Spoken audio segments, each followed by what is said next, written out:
Alright, this is part two. I was just saying I can't afford a dog, but if I could, I would have to find one that would be able to tolerate these cats. And I'm nowhere near having the place in a condition that would be, you know, habitable for a dog, realistically. Um,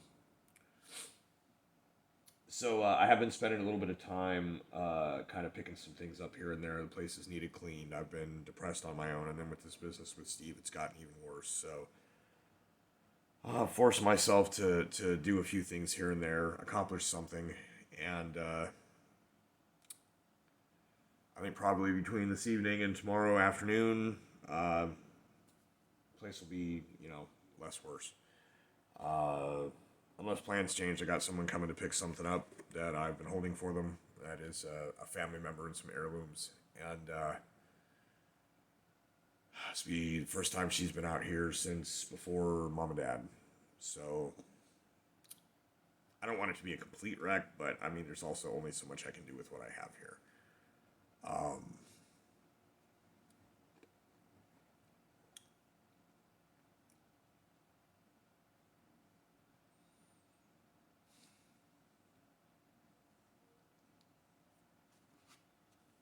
so I think that first one's going to be called something about eulogy for Steve. Okay. Um, this one will be some sort of part two channel update vlog thing. It's been a while since I've just had one of these. Now you understand why. Um, Part of the depression and everything was also there was an inevitable grieving process portion that I had been waiting for uh, in the finality of um, the dissolution of my marriage. So I feel like just kind of I'm off of that, and then into dealing with my cat. Um, what you're seeing right now, my ability to maintain composure is nothing but the numbness, and it is a necessary part of the cycle. As I recall, you initially there is denial, then there is anger and bargaining. Sometimes not in that order. Sometimes the denial leads to bargaining, and the failure to bargain leads to anger. Sometimes it is denial, which periodically flares up with anger, and then constant bargaining about, but there's got to be some way to do something about this. And sometimes it's not possible, and it's not that you should give up hope in any given situation, but you must have plan A and plan B. You must.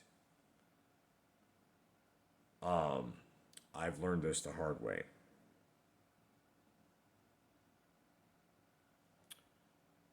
So,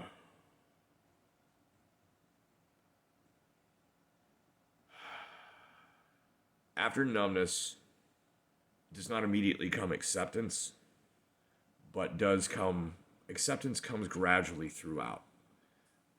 And it's when you can maintain from the numbness back into some normal demeanor without flaring to anger. And when you are dealing with any kind of post traumatic stress as well, um, that definitely, of course, makes it an issue. So between me breaking out into crying or me just flipping out for anything, solid reasons why I didn't go to work tonight. As far as the duration of my grief goes, at this point, I have no idea how long it's going to take. I don't expect it to be like a couple of days and that's it. But the other reality is that this is unfortunately, and I'm not bragging on this point, a thing that I have been through enough times that it's not,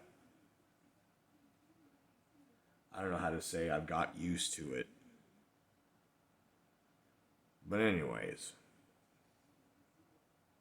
after the numbness is eventually acceptance. After acceptance, there is a catharsis or healing that must occur, And if this step does not occur, the next step cannot occur, which is to move on.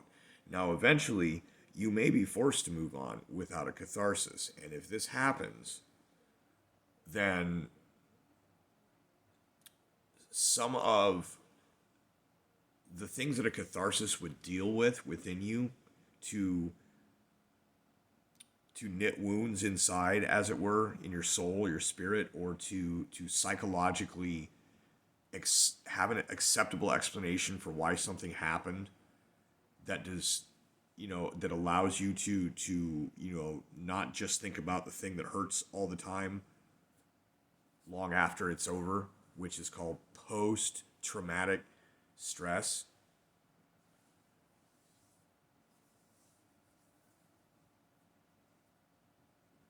Eventually, through the acceptance and the ending of the rest of the healing process, you can find a way to have that catharsis, to have something that softens the impact of the remembrance, or I don't want to say fills the hole in your heart, but is gauze in the hole in your heart that allows you to then move on. And in moving on, it doesn't mean forgetting. It means being able to function, to do the things that you were doing prior to this incident interruption. And failure to cope with that properly is why a lot of people have problems. I make an effort to cope properly, even though I still have things that I may never be able to fully get out. I have the satisfaction of knowing that in anything else that happens, I can get through it. Maybe one day I find a surprise insight or catharsis for things that I never thought I would get over or didn't even realize I was still having issues with. And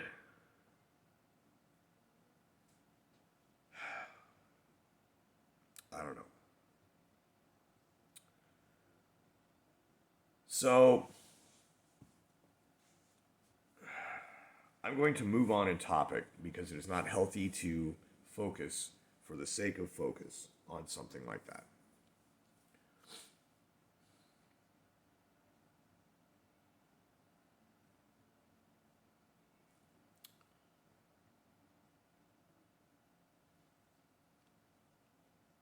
At this point, I could more accurately predict the outcome of that high profile murder case going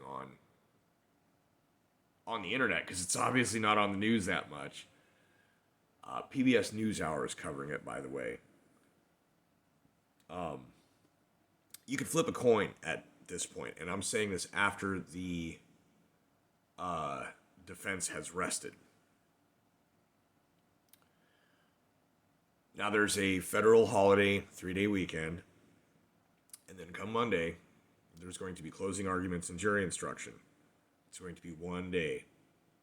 The judge has limited the time on all this stuff, and no more evidence can be placed. And now, all of a sudden, now that has magically happened, as soon as that happened, you get this high-profile guy who claims to be into the truth. And I'm not trying to, throw shade on Mr. Poso, but could you not have brought this to someone's attention before? And, to be fair, it has also been enlarged and potentially enhanced. But since they're allowing that, they might as well allow this, right? And this is a much closer view of this scene rather than the drone footage from 2 blocks away or whatever up in the air that's like this little thing that we're going to zoom up like this and it's some blurs.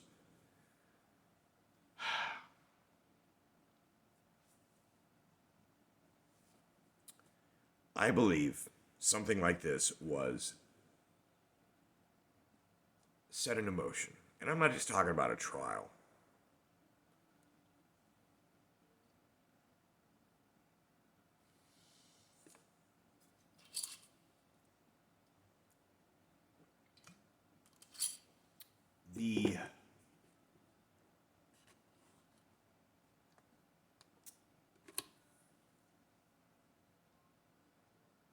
The entire circumstance was fomented, right? And it goes back, and this is why the people are calling it a summer of love. And you know what? Before Memorial Day of 2020, before I had any inkling of what was to come. I did say on Facebook before I deleted it, not the post, but the entire account, and this was a year after that I deleted. Can you believe it's been since May of this year, Memorial Day of this year, that my Facebook has no longer been a thing, and I've been off of social media, minus comments and chat room stuff on YouTube, which is a whole other ballgame that is not anything close to a social network, as it were. It's so hard to speak directly to people without just making a video. And the only way for them to be able to see it is for it to be public for everyone to be able to see it. See, that is the thing. I am aware of the fact that potentially anyone in the world could see one of my public videos.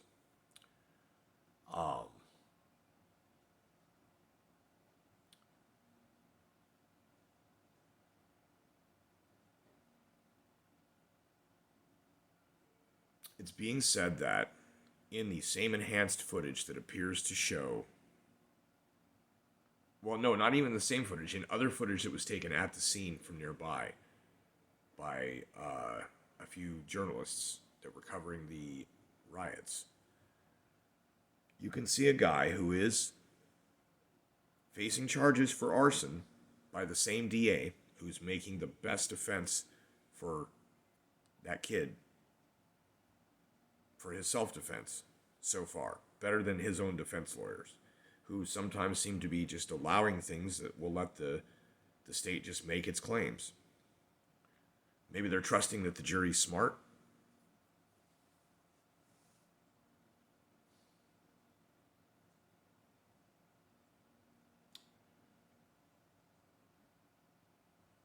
The entire trial so far has been a weird thing. It's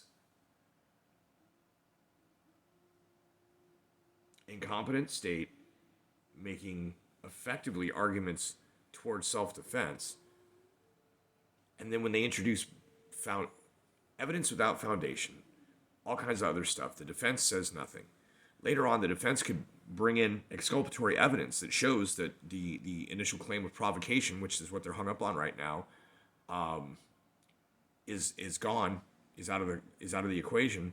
They can't because it's too late now, and they have a history throughout this trial of just sitting there and not objecting to things that probably ought to be objected to. And as such, the entire trial is chock full of things that are factually inaccurate, legally, technically inadmissible from both sides. Meaning that either side could then have grounds on appeal.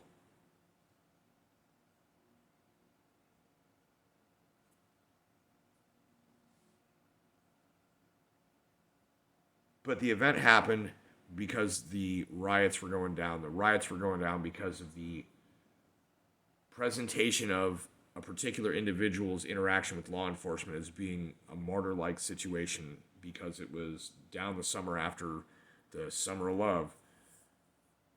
My Summer of Love that I thought we were going to get was that this COVID thing might actually bring people together for once, and instead it turned them against each other very quickly. So Summer of Love is sarcasm now. It is what you could call acrimony. That's when it's not just sarcasm, but there's a little bit of acid in there too. The Summer of Love led to a further incident in its course after,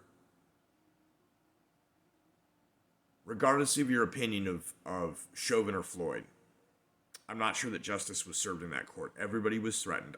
Whatever verdict they might have rendered, honestly, was dashed by the fear. With this one, what I understand, 5 out of what do they have? 20, I believe 20 or 24 total potential jurors, all of whom have witnessed in the courtroom the entire trial. When the final closing arguments and rebuttals are done, when the jury instruction is finished, they will, or maybe before the jury instruction, they will, through a lotto raffle ball kind of machine, pick 12 numbers. And those 12 people will go in and be the jurors. 5 out of like 24 people are wearing masks. Everybody else has their face out. So either A, they're, if they're going to render an honest verdict and are unafraid, or are going to render a dishonest verdict and are afraid. if they were afraid of rendering a dishonest verdict, I would think they would wear masks. So only 5 people are wearing masks. Nobody knows if those 5 people are actually politically inclined to just wear masks, or if the masks, because they are an excuse because of the whole COVID thing, that they can just wear them and keep their identity safe so their families are safe. I actually find that to be far more likely, especially given there are only 5 of them. So hopefully some honesty may prevail in this case. The jury may know how to nullify. The judge may still JNOV, judgment notwithstanding overruling the verdict, or notwithstanding a verdict, that this can still happen. The defense is not ruled for the directed judgment, or whatever they would call it, which I guess would be the JNOV,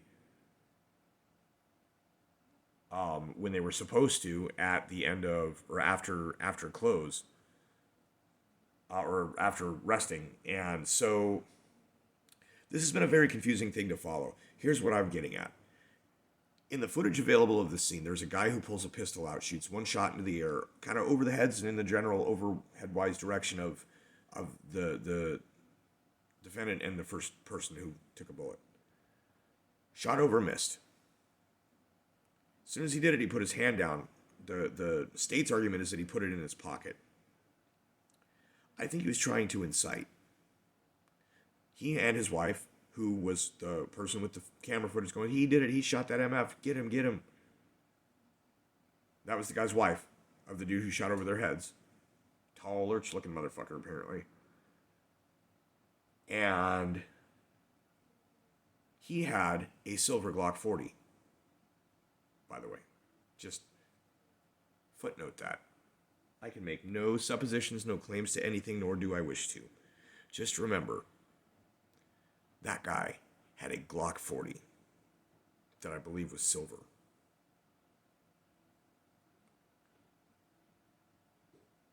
So he shot a shot, and then he put his hand down and hit it real quick. I think the idea was to trick Kyle into shooting so then they could mob Kyle. But instead, everybody ran away from the shooting. Some of the backward stuff that the state has been doing is saying that he should not have shot the guy because there was a whole empty space to the side of him where he could run to. And the defense says that empty space only opened up once the crowd vanished because of the gunshots.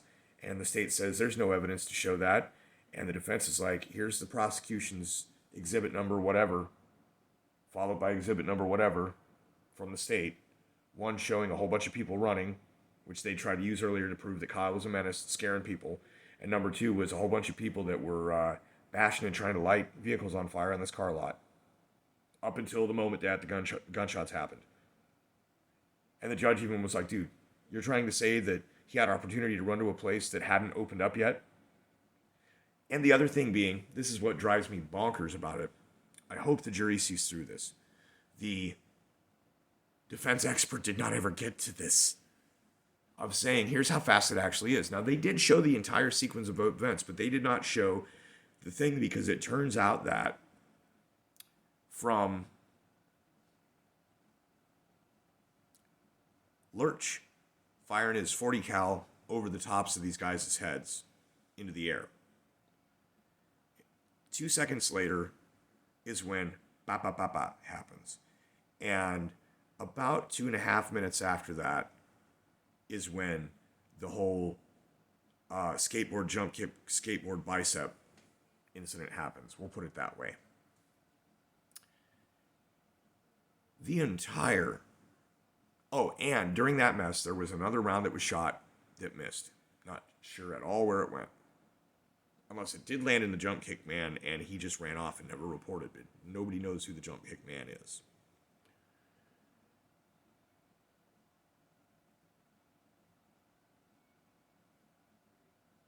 Three and a half minutes all told, that incident. That they couldn't have put that together and said, this is how fast it actually happened. The state wants you to believe, unless, because supposedly they can't introduce this, unless they're going to argue that this is a component of all the existing evidence just played in sequence and synced. That The entire incident takes place over the course of about 3.5 minutes, and that the state's argument is that in every single one of these fraction of a second, literally tenths of a second moments, that a full course of decision making and understanding should have been had by the defendant as far as what the barrel of his gun, everything else, and what he's thinking of is this dude's charging me screaming cuss words. Somebody just shot a gun. And that's literally all. The time it took for me to say that, it's more time than the actual event. Now, come on. Think about it. Be reasonable. So,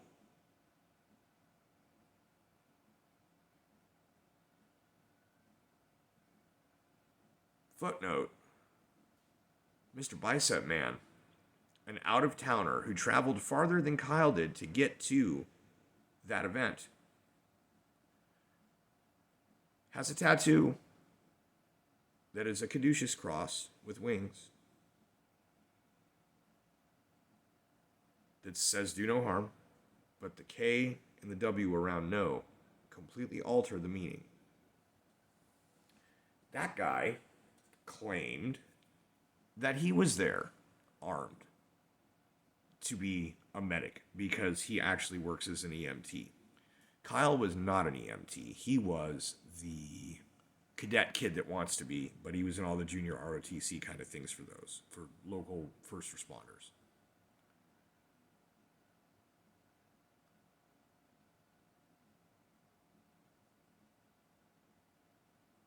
Bicep Man, claiming to be a medic, had a silver or similar light-colored Glock 40 cal with which he tried to point the gun and shoot the defendant in this trial. And the defense's claim was that up close, the bigger gun is obviously a better bet. And it's like, do you not understand anything? I don't think you understand anything. If you're holding a long gun and someone's trying to grab the barrel, yeah, you're going to waste them. But you're wasting them because they've got a handgun this close to your head. When you're that close, aim is not as much of a factor. The defense's thing was he could have just shot him from 20 to 30 feet back. And it's like, also, have you never fired a handgun? Especially a Glock 40.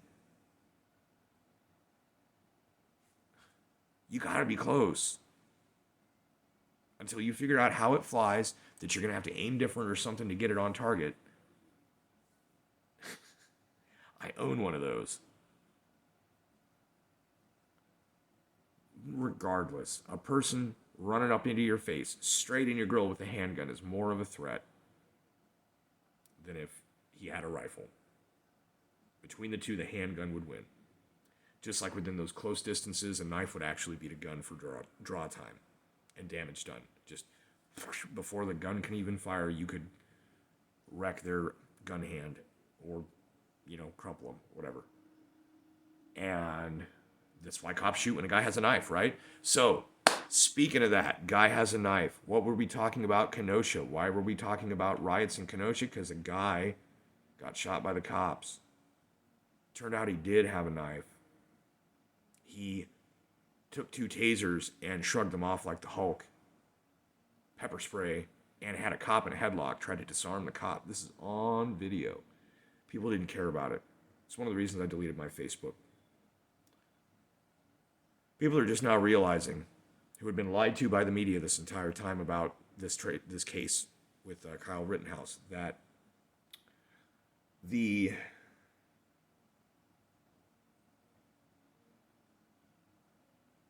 news had people apparently thinking that this dude was going to hunt black people from out of state with an illegal gun.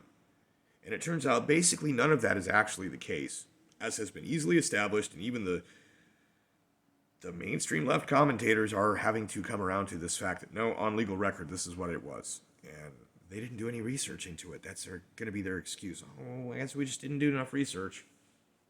Sorry. So this whole thing was fomented, but here's what it comes to.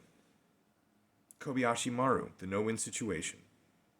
Do you rescue the ship, which is an obvious Klingon trap?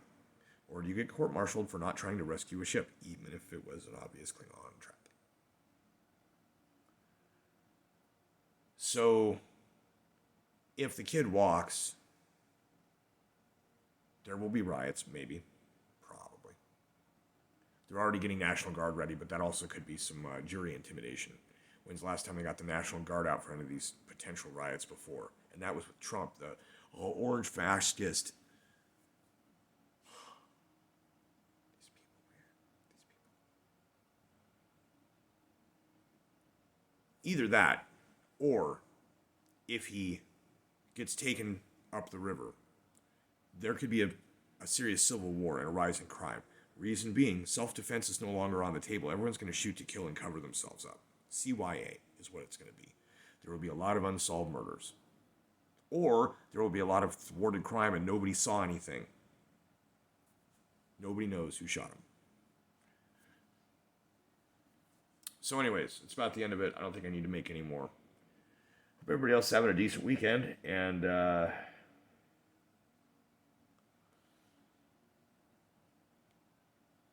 we move on. In a future video, perhaps tomorrow afternoon or something, I'll talk about the influence that the movie Ghost Dog Way of the Samurai had on me. And it's not a gun thing, it's a mentality mindset thing. But I don't have time to get into it and don't want to make another video, so...